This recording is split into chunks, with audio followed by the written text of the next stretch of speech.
fleshies! Welcome back to the Boneyard Scribe. I hope you weren't too drained from the last time we met.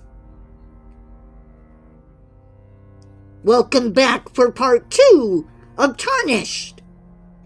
But first you should know that Nature Guy X46 was told by me that he needed to write more stories like this. But then he told me something I didn't expect. He told me that if he kept writing about vampires, you would get bored.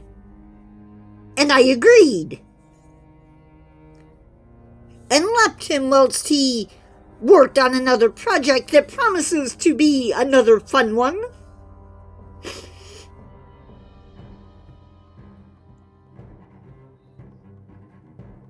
Now it goes without saying that you need to get ready to meet my friends as their big moving day arrives. It might be a good time for a nighttime snack.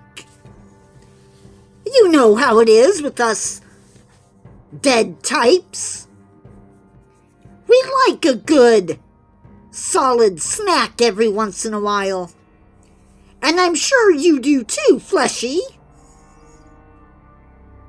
Now it's time to grab a snack, a blanket, and pull up your favorite tombstone as we get ready to enjoy part 2 of Tarnished.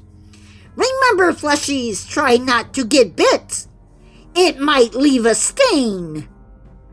And now, Tarnished part 2.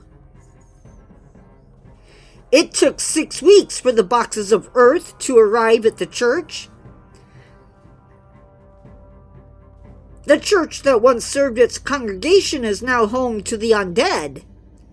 The land sighed with relief when the master returned.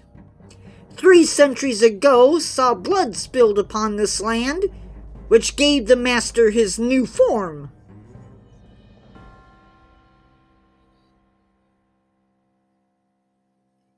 His family owned the land, and they own it now. It was never sold to the church. The land was stolen. It is because the land is now back in the hands of the family, even if the family member is undead, that the land is happy. Within the basement sit all the boxes, with the largest room serving the master and his brides. The once welcoming air that once made everyone feel welcome inside the church is now unwelcoming, and all would do well to stay away. 25 years have passed, and many stories have been told about this place. 5 friends have heard the stories about this place, and they agreed to meet at the parking lot. Nature has taken over, spreading over the ground and the walls.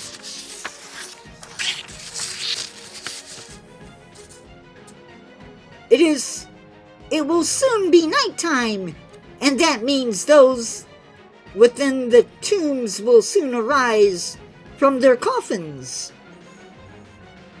The church feels cold, like a chilly late fall morning. Those 5 young people walked to the doors.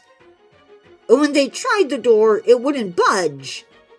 But when their hands were off the door, it mysteriously opened. One of the friends tried to talk them out of going into the building. That particular friend didn't like the vibes that the building was giving off. No one listened to them as they entered. They went straight into the chapel, unaware of what was happening below them. One of them saw something sticking out behind the podium. One peek is all it took for them to go running. It's the skeleton of the pastor. and a stain from his decomposition now sits where the flesh once sat.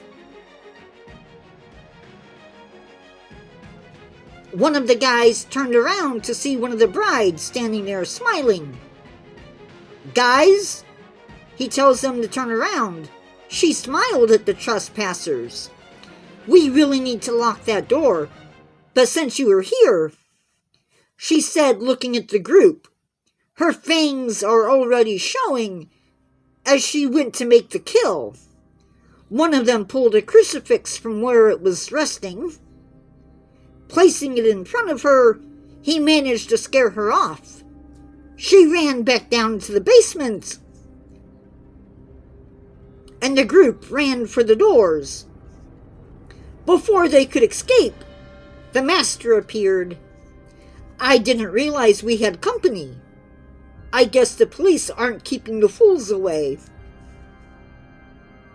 I told them that I couldn't control my brides. One of you smells like the sheriff." The master inhales the scent of their blood coming through their skin. The child of the sheriff looks fearful as the lord of the land eyes him. He runs his hands across the 20-something's neck, scratching him with his long fingernail. He gathered up some of the blood from the scratch and smelled it and tasted it. "You are indeed your father's offspring. I should let you be on your way." As he spoke, the bride appeared behind him. "What are you?" the young man asked when one of them tried escaping. He got surrounded by the brides. The master laughed as he turned to the brides. "Have him," he said, and the bride swarmed the young man. The others turned their backs as their friend was screaming. As his body was drained of blood, screams filled the chapel. The master remained quiet while the brides fed. Your friend left the party.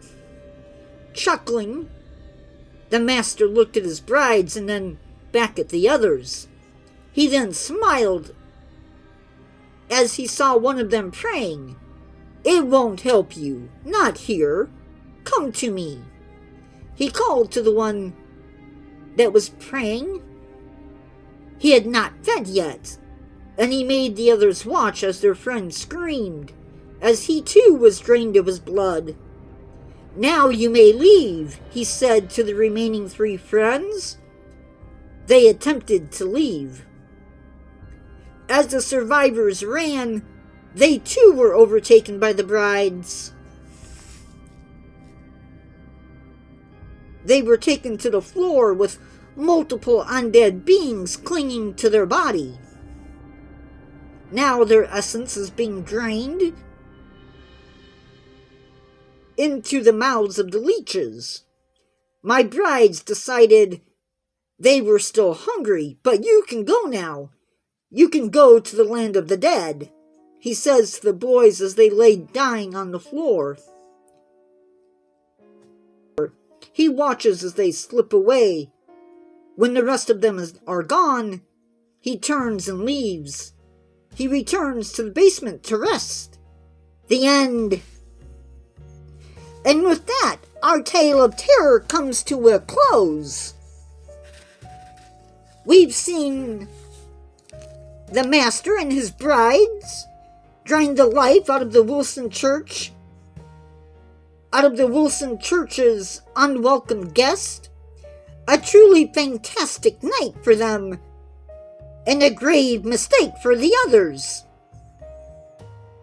Now you might be wondering where Nature Guy X46 is during all of this fun, exciting adventures that we've just had. Well, he had a pressing engagement. He was tied up with a very grave deadline for his next story. And truth be told, he didn't want to get staked in the back by a rogue bride. A sensible choice, wouldn't you agree, Fleshy? But fear not, my fleshies. Before you start to feel too drained yourself, remember to join us for the next chilling installment. It'll be a scream! Until then, stay safe, and maybe carry a little garlic, just in case. Good night. Or should I say, good bite? Until next time, fleshies, pleasant nightmares. Until we meet again, fleshies. Goodbye.